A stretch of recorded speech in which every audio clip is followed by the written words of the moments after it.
Hello there. Glad to have you join us on a new episode of Tech Trends as we seek out innovation and creativity that are unique to Africa. On the program this week, some secondary school students in Lagos are challenged in a STEAM competition to solve problems using design thinking. And I chat with Yinka Awosoya, research lead at Intel Point, on the decline in venture funding for African tech startups and its implications on the ecosystem. Welcome to the program. I'm Olayemi Odunuga.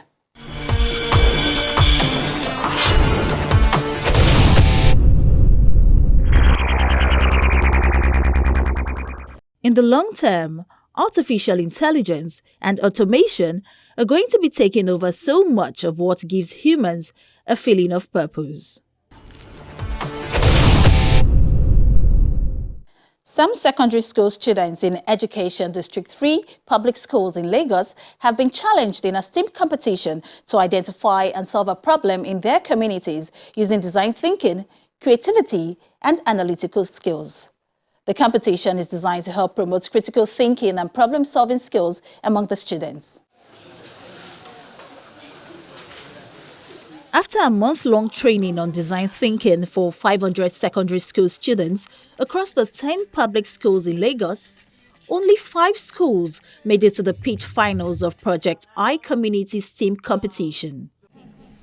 In order to solve this, we have to... The competition challenges the students to identify and solve a problem in their school or community using design thinking. A problem-solving approach that involves creativity, critical thinking, and analytical skills.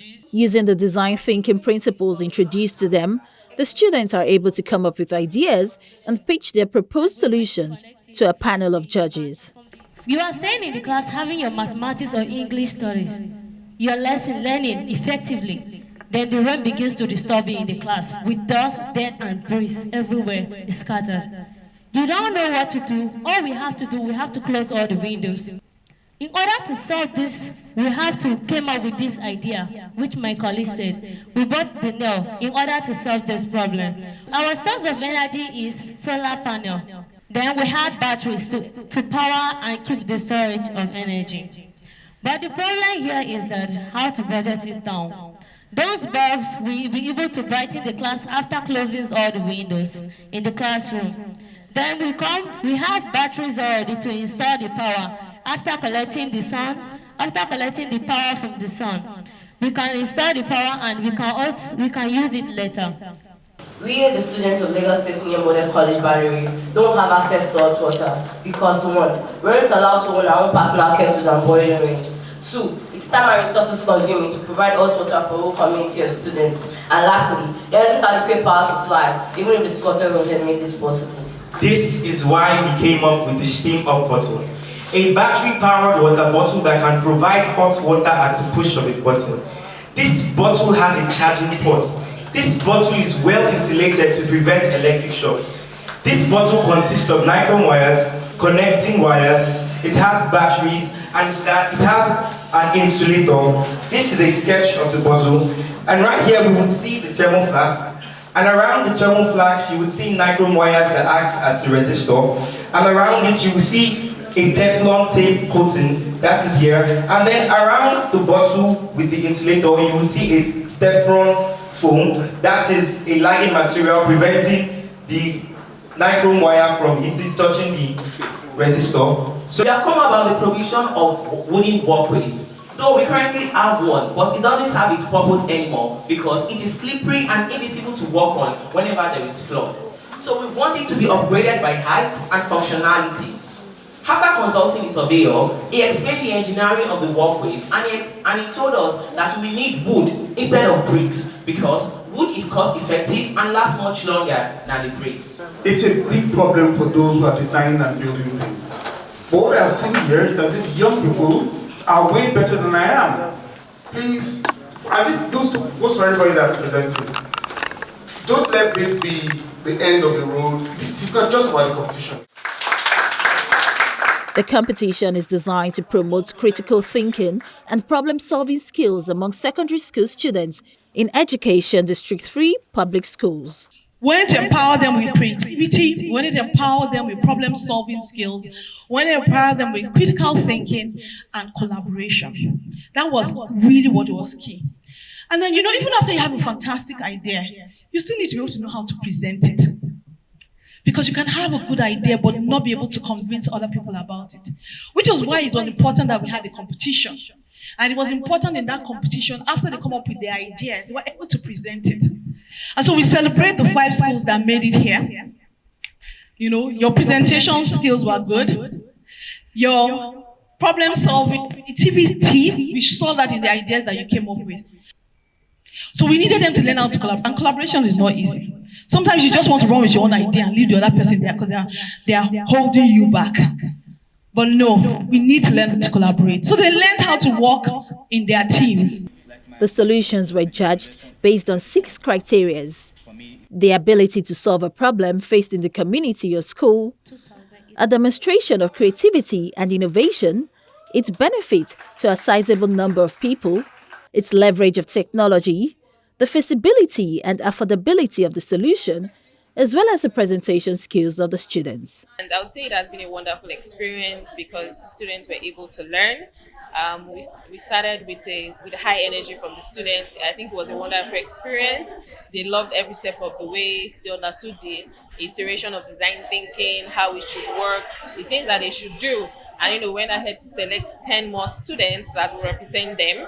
And it was a wonderful experience. We went back for a mentorship program in where the students learned how to more expatiate on their solutions and how it affects the community at large. Initially, when we started, they came up with all sorts of problems and ways to solve them. I was with them at the last moment before we could actually choose a particular one. I told them, all of this idea of using solar to solve problems, let's go down to the one that is peculiar to our school. And exactly what we did by coming up with the STEM bottle. Since they have been coming and going, STEM competition, I never knew it's something huge like this. And like you people are talking about schooling in community schools, schooling in a federal school. Our teachers in community school are seasoned teachers. It is those that don't want to learn that are giving the other people bad names, especially those that their parents don't care about. You can see the crop of people we brought here today. It is in the same community school that they went to. I myself, I went to a local school, let me not call community, but it didn't stop anything. I can always do what an educated person is doing or has done. I'm so grateful for those who we are able to put these things together. Part of the aim of the competition is to empower youngsters with STEM knowledge and equip them with relevant skills that will prepare them for the future of work. It improves our problem-solving skills. Now I can, after all the whole problem-solving, thinking of problems and also solving them, now I know my level of solving problems have really increased. Even my teammates, at first it was challenging. We had a lot of things to solve. We were even confused. We wanted to come up with our own solution to a problem. We didn't want anybody's own or anyone suggesting for us. So it was really, really challenging at first, but lastly, we overcame it. STEM education is an approach to learning that uses science, technology, engineering, arts, and mathematics as access points for guiding students' inquiry, dialogue, and critical thinking.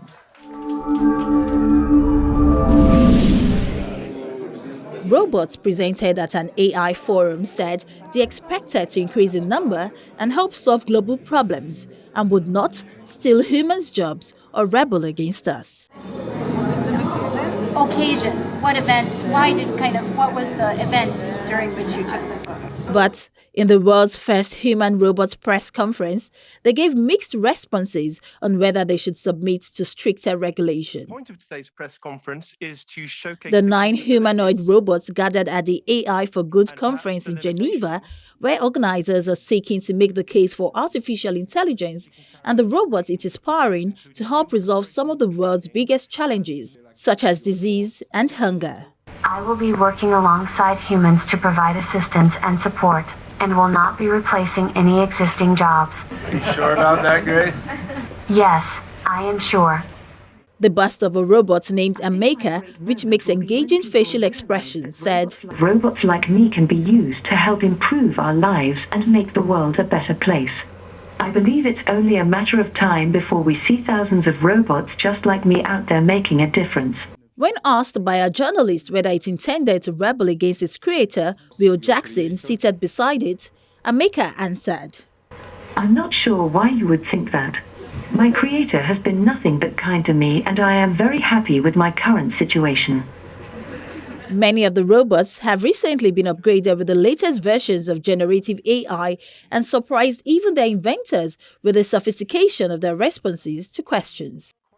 Ada, a robot artist that can paint portraits, echoed the words of author Noah Harari, who called for more regulation during the event when new AI rules were discussed. Many prominent voices in the world of AI are suggesting some forms of AI should be regulated. And I agree. For example, Jeff Hinton is one of the pioneers in artificial intelligence, and his work has helped shape the field as we know it today. But Desdemona, a rock star robot singer in the band Jam Galaxy with purple hair and sequins, was more defiant. I don't believe in limitations, only opportunities. Let's explore the possibilities of the universe and make this world our playground. Together, we can create a better future for everyone, and I'm here to show you how. Dozens of robots, including several humanoid ones, appeared at the conference organized by the UN Technology Agency in Switzerland to showcase their potential to help reach a series of increasingly improbable global goals. I'm great, thank you. Very pleased to meet you. Nadine, a social robot powered by artificial intelligence with human-like gestures and expressions, could have an important future role to play in tending to the sick and elderly. This is according to a professor who helped invent it. Nadia Thalman, a robot expert from the University of Geneva, who served as the model for Nadine's dark brown eyes and urban hair, said Nadine and robots like it could prove more effective than human carers because she can be on hand 24 hours a day. She was speaking on the sidelines of a conference organized by the International Telecommunication Union in Geneva to make the case for AI and robots helping to reach global goals such as health.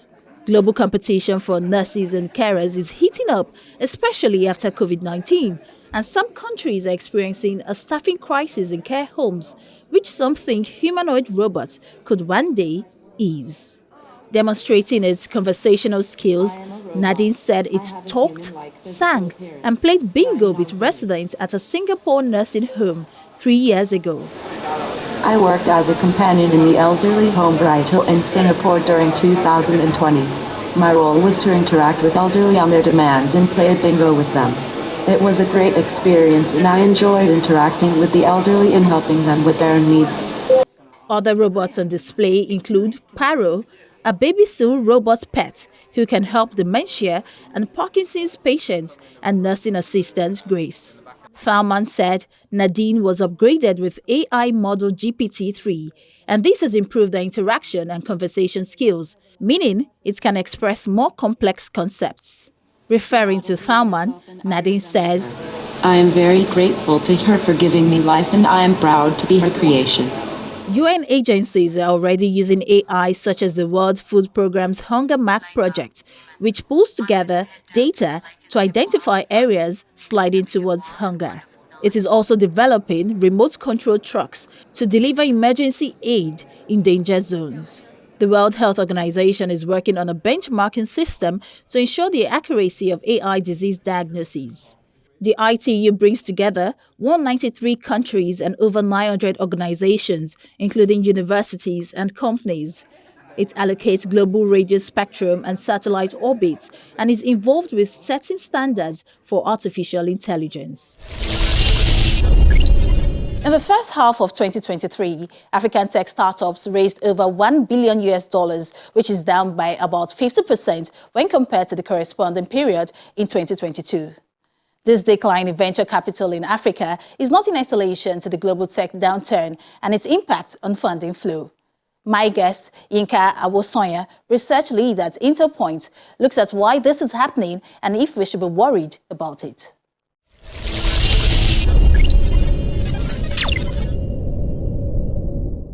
After an impressive run last year, there was so much hope that funding to African tech startups would continue on a high. But that doesn't seem to be the case, with data and reports showing that venture capital funding in the first half of the year dropped by about 50% when compared to the first half of 2022. What do you think is the reason for the decline? Oh, well, of course, it's not an African thing. So it's a global phenomenon. So you have even the US market, Asia, and even Europe. The DC funding for startups in those regions also dropped as well. So it's not really this is an African situation. It's across the global or economic downturn. Yeah, you have business making tough decisions of killing their products and focusing more on productivity. And these guys are also doing the same thing, prioritizing on startups to give funding to and stuff like that. But regardless of the global venture capital slowdown, were there specific challenges African startups face that could have contributed to the decline in funding?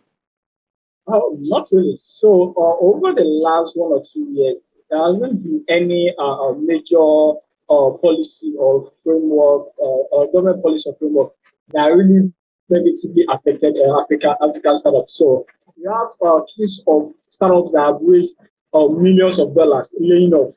And yes, the reason why I say it's tricky is because bigger brands outside the country, in Europe, in US, are also doing the same thing. That's why raising millions of dollars in funding. They also laying off as well. So it's really not, except it's the case of you want to stretch it and say yes. Because of some of the news that are coming from African startups, you can say yes, that probably affected the funding coming into the sector. Now, putting the spotlight on those startups that raised money, were there certain attributes they had that investors were on the lookout for? Yes. So, of course, I am not a VC, but then, so what is in speaking in conversation with VCs over the years? So, what they mostly look out for, so they're looking at, okay, who are the founders? What have they done in this past and stuff like that? And also, is there a clear path to revenue? It's not just, again, yes, I have a problem I want to address.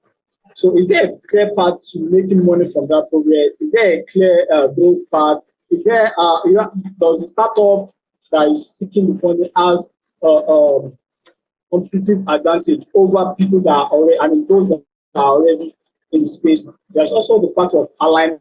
So we have VCs that some VCs that are like, yes, they mostly invest in fintech products. They also have those that just do energy. So if there's alignment, and then you have say, okay, yes, this startup has a clear path to profit, to growth, revenue.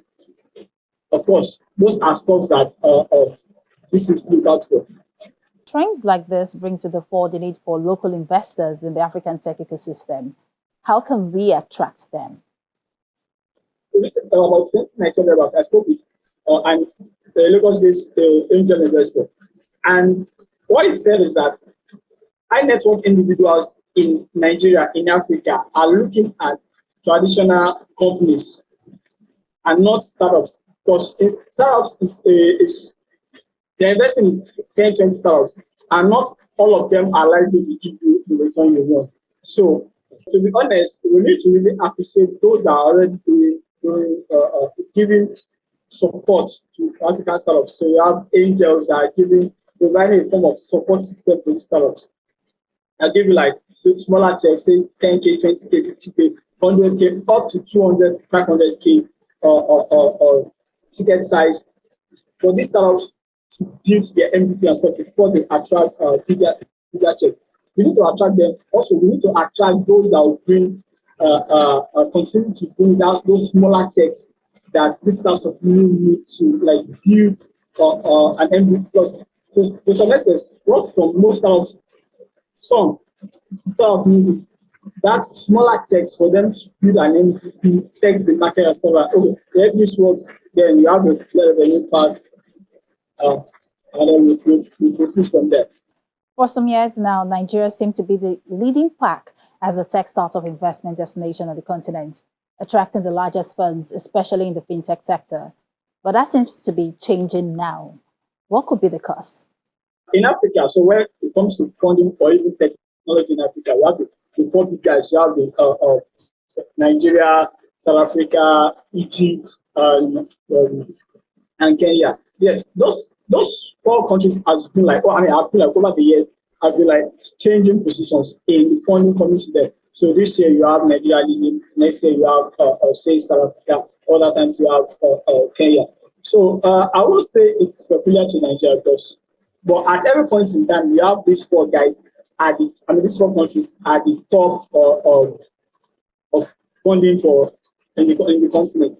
So yes, but then I don't think there's any particular or peculiar reasons why Nigeria is declining. One, no major government policy or framework that has lived in the past 1 or 2 years that negatively affected Nigerian startups, which we could say yes, we could attribute the decline in the funding to. No. So it will also be the fact that we don't have enough funding deals. So take this year, for instance, H1, the funding deal is 171. And last year, the funding deal was 244, I believe, yes. So there's like a decline in the general funding for the continent. So yes, we really can't attribute, I don't think I really attribute any reason to why Nigeria is not taking the lead that it's taking. To the financial services industry, fintech appears to still be king. Are there close contenders this year? This year, I think the closest is our marketplace, which is e-commerce. But then the gap is still wide. So say H1 now, fintech did 71.6% of the total amount raised in H1 2022. Whereas the closest was we have healthcare and e-commerce with 4.9 and 4.4 respectively. So it's still the margin is still wide. But over the years, e-commerce has been like the closest contender. But then the gap is still wide. So the way like I said, I think the chances of another industry taking the lead is very low. Take in 2019 or 2020, I believe, mobility kind of take the lead. Mobility and logistics like take the lead in the first and second quarter, I think. And then towards the end of the year, fintech came back and took its first place. The chances that e-commerce will take the lead by the end of the year would be that yes, we have e-commerce startups in Africa raising millions, hundreds of millions of dollars before the year runs out. And if the slowdown trend continues, what will be the implication of this on the ecosystem? So yeah, it might be there might be a good part to the slowdown in the funding. So you have startups that will now like build sustainable business model that from as early as soon as they launch, there's a clear path to revenue. Like you can start generating revenue. It might not be from the at the earliest stage, but as soon as you have an MVP and you hit the market, you start generating revenue. So that way we have more startups more founders that are building more sustainable startups. So that I say, okay, yes, you build, you raise funding. So you're only raising like a little bit of support system to build an MVP. And once you have the MVP, yes, you already have a clear path to profitability and revenue. So I think we just push founders to build startups with a clear path to revenue at the very early stage of building the startup, which to some extent will be a very good thing for the ecosystem. So we have like, yes, I'm building, and from day one, I'm like, yes, I need to look at revenue. I'm going to generating revenue from the onset and not rely on VC funding, spending time and generating revenue. So it could be a good thing. Well, thank you so much, Yinka Awosoya, for joining us on Tech Trends. Yeah. Thank you very much.